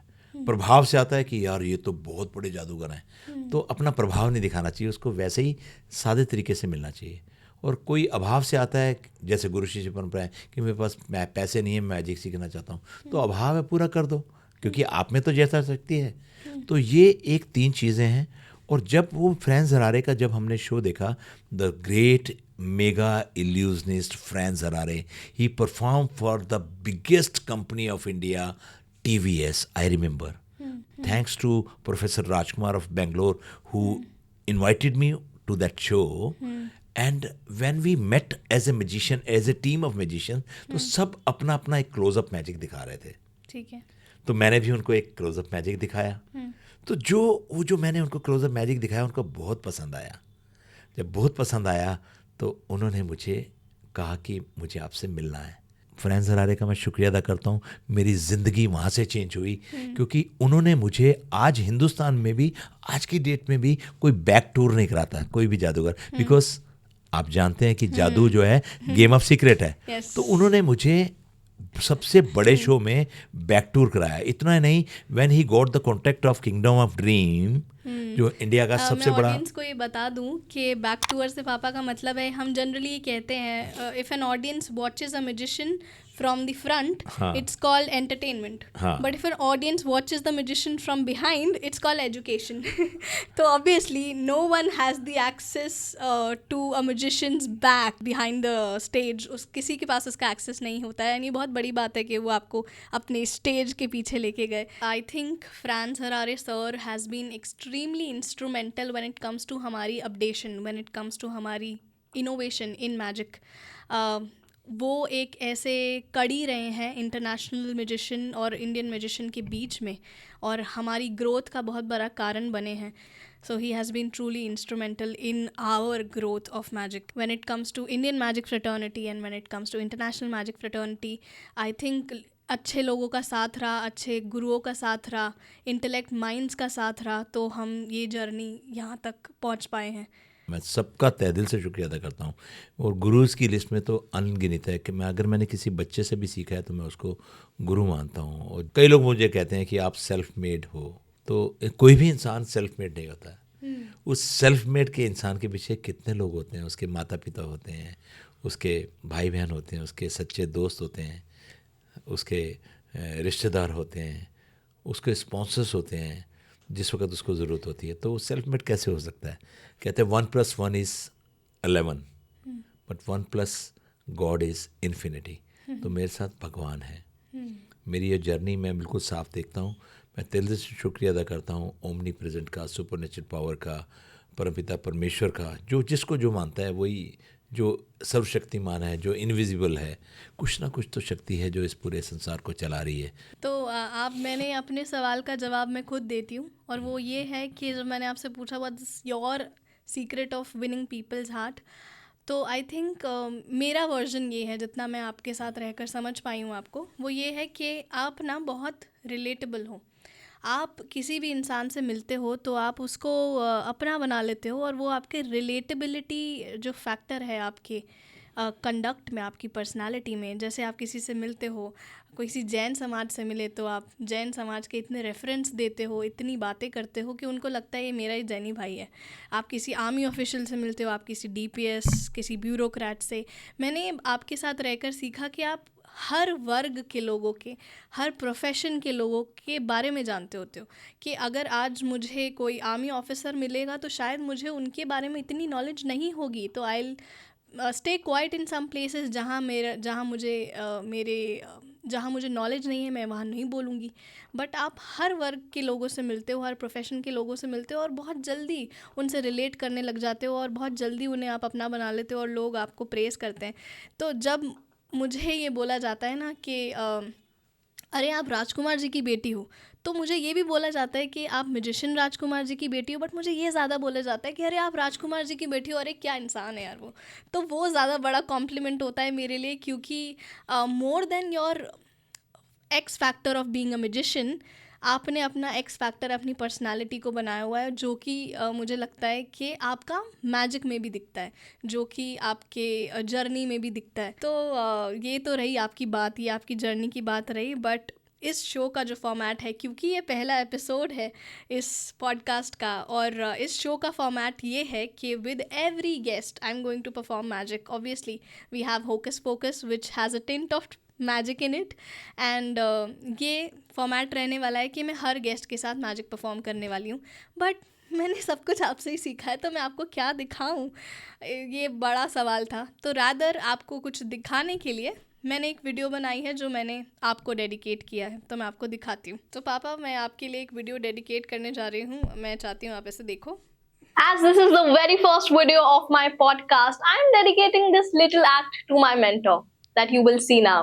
And this little act is actually representing what kind of a human he is, what kind of qualities he possesses, and what kind of a soul he has. And I'm sure you will like it. Well, I hope you like it. So, check this out. हाँ जी पापा, तो ये आपके लिए है। आपकी personality और आपकी लाइफ को ध्यान में रखते हुए मैंने कुछ कीवर्ड शॉर्टलिस्ट किए हैं, कुछ ऐसी क्वालिटीज शॉर्टलिस्ट की हैं जो कि मुझे लगता है आपको बेस्ट डिस्क्राइब करती है। So this one is for you. You are an illusionist. You are an amazing performer. I'm sure जिन लोगों ने आपको लाइव देखा है वो इस बात से अग्री करेंगे। You are a philanthropist. आप हमेशा दूसरों की सेवा में आगे रहे हो। You are an excellent organizer. You are a motivator to all of us. And your journey has been truly inspiring. And you've always taught us to be always humble. And you are an all-time giver. And above all, you are my father. और आपको पता है ये जो सारे शब्द है ना, ये जो सारी क्वालिटीज है ना, ये आपको बेस्ट डिस्क्राइब करती हैं। इसलिए जब हम इनको टर्न करते हैं like this makes R A J K U M A and R. Wow. This makes your name. And I think हर एक शब्द आपके नाम का आपको संपूर्ण तरीके से इन शब्दों के द्वारा मैंने पिरोया है, और ये आपको बेस्ट डिस्क्राइब करता है। That's my little way of saying thank you to you. Thank you for being our father, and thank you for choosing magic as a skill. Wow. Thank you for being the first magician in our family. और पता है आपको, एक Harvard की study है, एक सर्वे है जो कि कहता है कि parents who choose their careers differently, who do things differently, they tend to have more strong, resilient child, more confident child. तो सिर्फ ये कला ही नहीं जो भाई ने और मैंने आपसे सीखी है, हम अपनी पूरी पर्सनालिटी आपको ओ करते हैं। आपसे आज हम जहां भी हैं, आज हम बोल पा रहे हैं, we are great communicators, we are confident kids, apart from magic also, ये सब आपको इसका श्रेय जाता है, आपको और मम्मा को। And specially when it comes to choosing magic as an art form, जो कि हमको आपसे सीखने को मिली, we are truly lucky and we are truly blessed and we are truly grateful that हम आपके बच्चे हैं।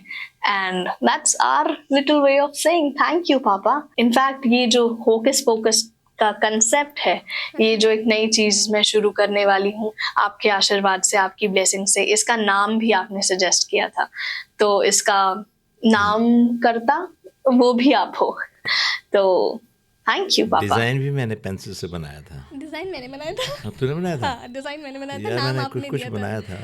आपने मेरे डिजाइन अच्छा, को फाइनल किया था। Thank you, thank you, proud of you. This little line that is coming from you means a lot to me. But ये तो मेरी तरफ से आपको डेडिकेशन थी, बट मैं चाहती हूँ आप हमारे ऑडियंस के लिए कुछ मैजिक करो। जैसे कि आप जानते हैं कि मैंने आपको बोला था कि टीवी मैजिक अलग होता है और क्लोजअप मैजिक अलग होता है, कॉन्जरिंग मैजिक अलग होता है और इल्यूजन मैजिक अलग होता है। उसके लिए मुझे एक ट्रक सामान चाहिए। अब इस स्टूडियो में तो वैसा कुछ नहीं कर सकता, लेकिन मैं एक मैसेज देना चाहता हूँ कि जो सो कॉल गॉडमैन हैं, सो कॉल तांत्रिक हैं, या ऐसे लोगों के चक्कर में नहीं आना चाहिए। मैं एक डिफरेंट काइंड ऑफ मैजिक दिखाता हूँ। आप मेरे सो क्लोज हैं, कैमरा सो क्लोज है, अचानक आपने कह दिया कि मैजिक दिखाओ, तो मुझे इसके लिए एक माचिस और एक नैपकिन का पेपर चाहिए होगा। Can we have a napkin and match blocks please? अक्सर लोग बोलते हैं कि जादूगर लोग अपनी स्लीव्स अपनी बाजू के अंदर कुछ छिपा लेते हैं, तो मैं अपनी स्लीव्स अपनी बाजू भी आपके दर्शकों को दिखाने के लिए जा रहा हूँ। सिर्फ एक मैसेज देने के जा रहा हूँ कि आप विश्वास करें, अंधविश्वास नहीं करें। तो look at my hands, can you see my hands both side? So camera is this way, I can show like this. कुछ लोग बोलते हैं कि स्लीव्स के अंदर कुछ होता है, मैं अपनी स्लीव्स भी आपको दिखाने के लिए जा रहा हूँ। ओके, आप देख सकते हैं दोनों मेरी स्लीव्स, और ना ही मैंने कोई ऐसा कोई मैजिकल कॉस्ट्यूम पहन रखा है जिससे कि कुछ मैं कुछ छिपा पाऊँ। स्टूडियो आपका है, ऑडियंस आपकी है। Now it's very clear, look at my hands, both side is very clear. Is it clear? Yes. So this is in a paper, very clear, paper tissue napkin, and you can see it both side, very clear. This act is known as something from nothing. Okay. So I'm gonna to tear it. Fine. Yeah. You can watch it. Are you sure I can burn the thing in your studio? Yes, of course. Okay, that's it. So it's very clear once again. Don't blink your eyes even for 1 second. अगर आपने अपनी पलकें एक क्षण के लिए भी बंद कर ली तो आप धोखा खा जाएंगे। इसी का नाम जादू और इसी का नाम हाथ की सफाई। गौर से कीजिए, देखिए पेपर आपका है। Can you hold it like this? Yes. Yes, मैं थोड़ा सा ठीक है, बिल्कुल। वॉच। एक बार फिर से आप अपने हाथ भी दिखा दो जरा Yes. ऑडियंस को, कि ऐसा तो नहीं, अपनी स्लीव्स भी दिखा दो। That's it, that's it, that's it, that's it, just hold it. Thank you. So I am gonna to burn it, watch carefully. Thank you.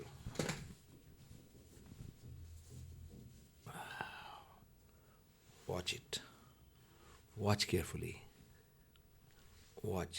This is called, now it has become the ash. Watch. And I'm going to take this ash and going to rub it like this. You know what will happen? Watch now.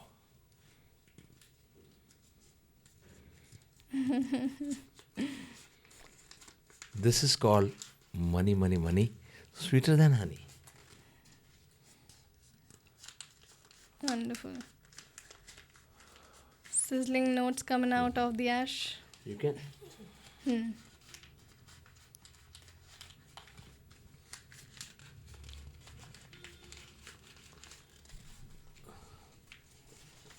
मैं सिर्फ watch carefully. If I just do it like this,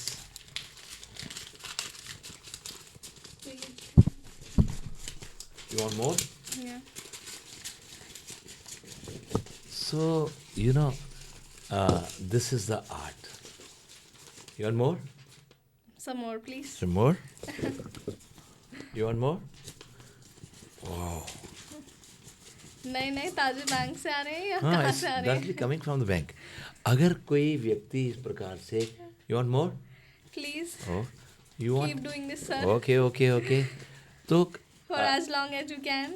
पर आपकी audience को बता दूं कि पैसा इस प्रकार से नहीं कमाया जा सकता. This is just slight of hand practice technique. You know, अच्छा कर्म करने से अच्छा पैसा आता है, बुरा कर्म करने से बुरा पैसा आता है.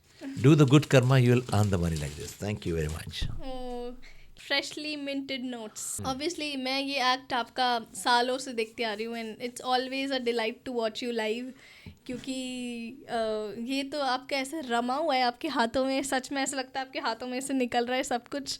एंड मैं ही ऑडियंस बन जाती हूँ, फिर ऑडियंस आपसे पूछती है कि मुझे भी थोड़े से राजकुमार जी मेरे लिए भी निकाल दो कुछ नोट, तो आपका क्या जवाब होता है? जवाब यही है कि अगर आप जो भी कर रहे हैं, काम करने से ही पैसा आता है. कभी पैसा ऊपर से नहीं आता, कभी पैसा आपको भाग्य अपना बनाना पड़ता है. Do the good Karma, you will get the good money. This is just a magic money. Wonderful.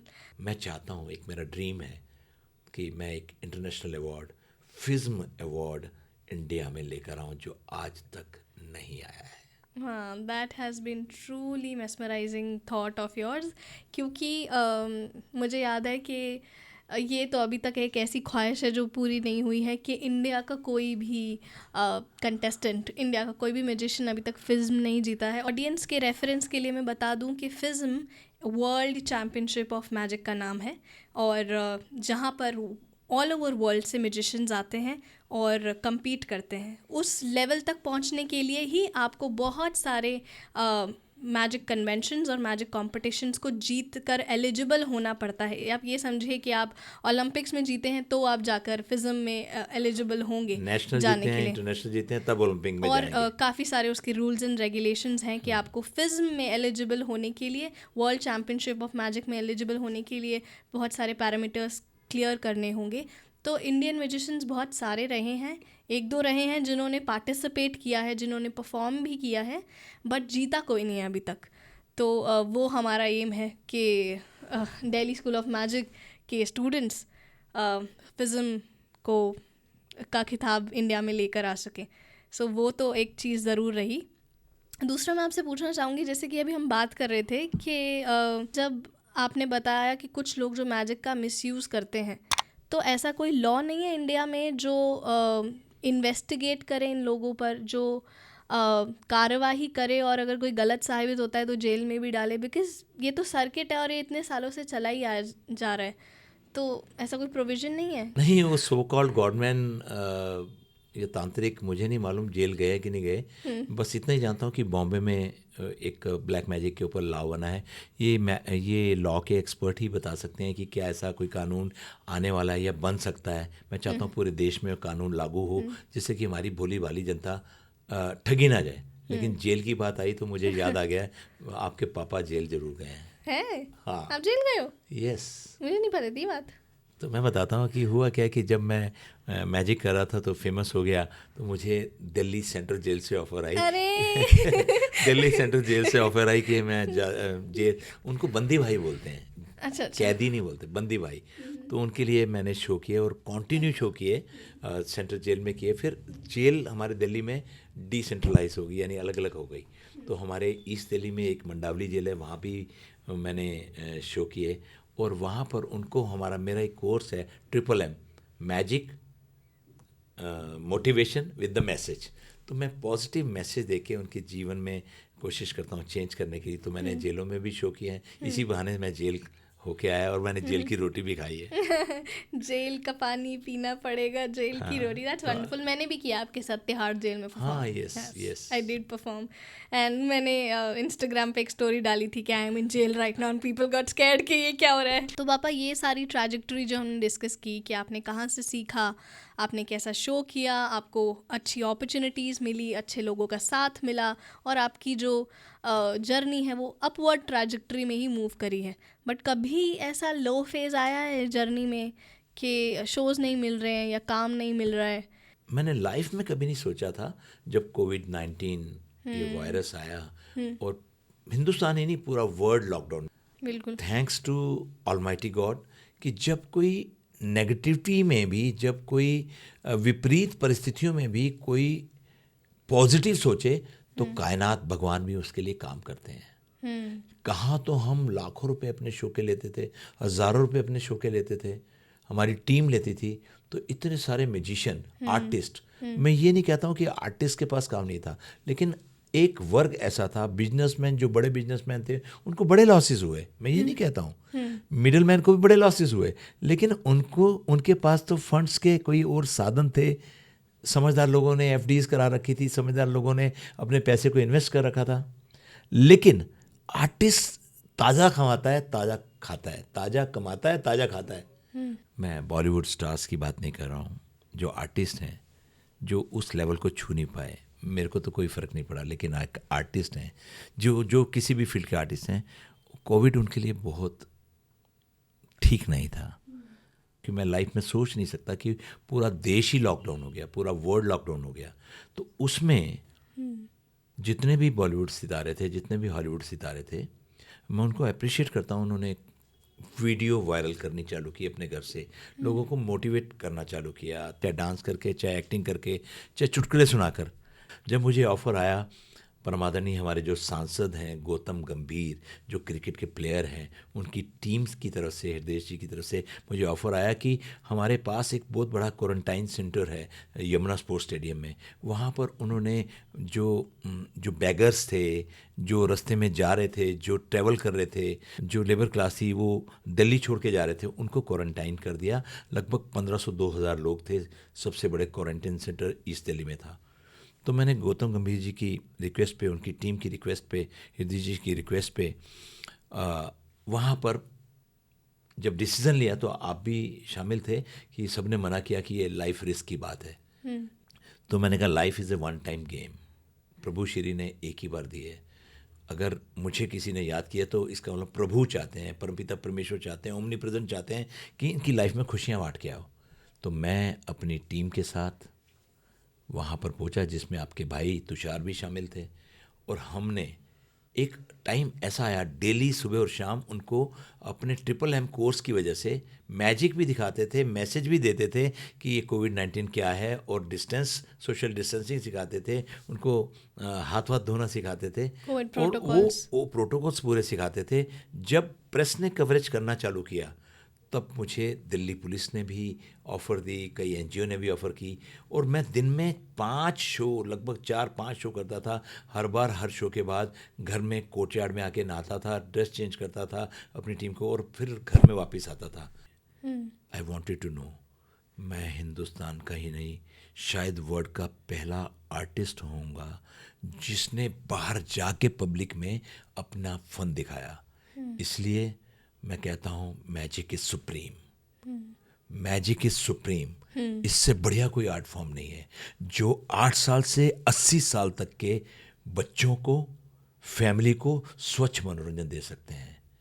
With due respect to all gurus of art forms, हमारे देश की 64 परंपरागत कलाओं के गुरुओं को मैं नमन करता हूँ, लेकिन ये कहता हूँ कि मैजिक सुप्रीम है, क्योंकि आप 3 घंटे किसी पंजाबी भांगड़े का शो करें, 3 घंटे कोरियोग्राफ करें, कथक डांस करें, 3 घंटे आप भरतनाट्यम करें, 3 घंटे आप फोक इंडिया करें, 3 घंटे आप इंग्लिश का जैम सेशन करें, लेकिन 3 घंटे मैजिक करें, कोई व्यक्ति उठेगा नहीं, क्योंकि वो कला किसी कास्ट, किसी क्रीड के लिए नहीं है। उस कला में कोई लैंग्वेज की ज़रूरत नहीं है, मैजिक में कोई लैंग्वेज नहीं है। अगर लड़की हवा में उड़ी तो सब धर्मों के लिए उड़ी, डिफरेंट जाति डिफरेंट लोगों की लैंग्वेज समझ आने की ज़रूरत नहीं है, वो सबके लिए उड़ी। मैं समस्त कलाओं को नमन करता हूँ। आपकी भी कला सुप्रीम है, लेकिन मेरी कला विश्व की सबसे बढ़िया कला है, और मैं भगवान से शुक्रिया अदा करता हूँ कि उन्होंने मुझे इस कला का पुजारी बनाया। कहते हैं कि गुरु का शिष्य और गुरु का बेटा अगर गुरु से ऊपर नहीं जाए तो गुरु का कोई नाम नहीं होता। आज तुषार मेरा बेटा मुझसे ज़्यादा शोज़ करता है, मुझसे ज़्यादा पैसे लेता है। आज मेरे शिष्य मनोज, मोहित, ऋषि मुझसे बढ़िया मैजिक दिखाते हैं तो मुझे खुशी होती है। लेकिन मज़ा तब आता है कि जब हाथ पकड़े, तो मैंने हाथ पकड़ा। आज मेरे सभी शिष्य जब शो करते हैं तो मुझे फ़ोन आता है कि आपके शिष्य, आपके पार्टनर बहुत बढ़िया काम कर रहे हैं।